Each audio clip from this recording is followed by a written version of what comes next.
છત્તીસગઢની સ્થાપનાના આજે 25 વર્ષ પૂર્ણ। પ્રધાનમંત્રી નરેન્દ્ર મોદી કરશે નવીન વિધાનસભા ભવનનું ઉદ્ઘાટન।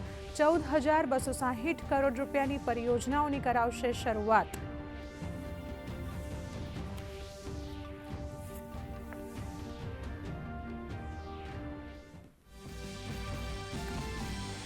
બિહારમાં આજે અમિત શાહ અને જેપી નડ્ડા સંભાળશે પ્રચારની કમાન। એનડીએ નેતાએ કહ્યું, રાહુલ ગાંધી નથી સમજી રહ્યા બિહારની સંસ્કૃતિ। એનડીએની જીતનો વ્યક્ત કર્યો દાવો। તો આજથી પ્રિયંકા ગાંધી ઉતરશે પ્રચારના મેદાને।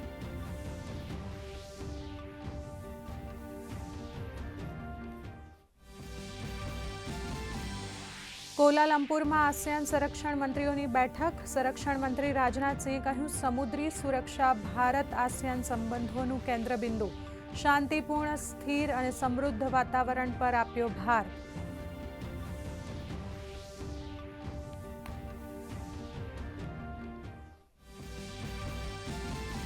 પ્રદૂષણ નિયંત્રણ માટે દિલ્હી સરકારનો મોટો નિર્ણય। માત્ર BS4 અને 6 માનકવાળા કોમર્શિયલ ગુડ્સ વાહનો જ દિલ્હીમાં કરી શકશે પ્રવેશ।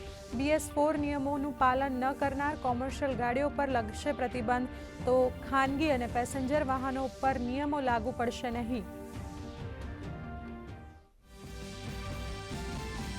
રાજ્યમાં કમોસમી વરસાદ અંગે સર્વેની કામગીરી બાબત ઉપર સરકારની સ્પષ્ટતા। કૃષિ મંત્રીએ કહ્યું, પાક નુકસાની સર્વે મામલે રાજ્ય સરકારનું જુઠ્ઠાણું અંગેના સમાચાર સત્યથી વેગળા।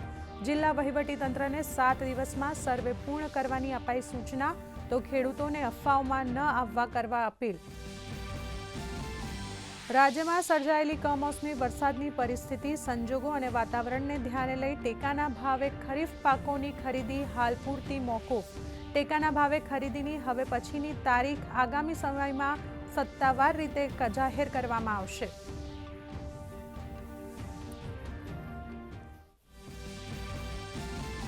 આજે દક્ષિણ ગુજરાત માટે યલો એલર્ટ। ભરૂચ અને સુરત સહિતના વિસ્તારોમાં 3 દિવસ માટે વરસાદ અને વાવાઝોડાની ચેતવણી।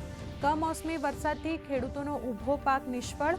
તો અમરેલીના જિલ્લામાં ભારે વરસાદથી જનજીવન પ્રભાવિત।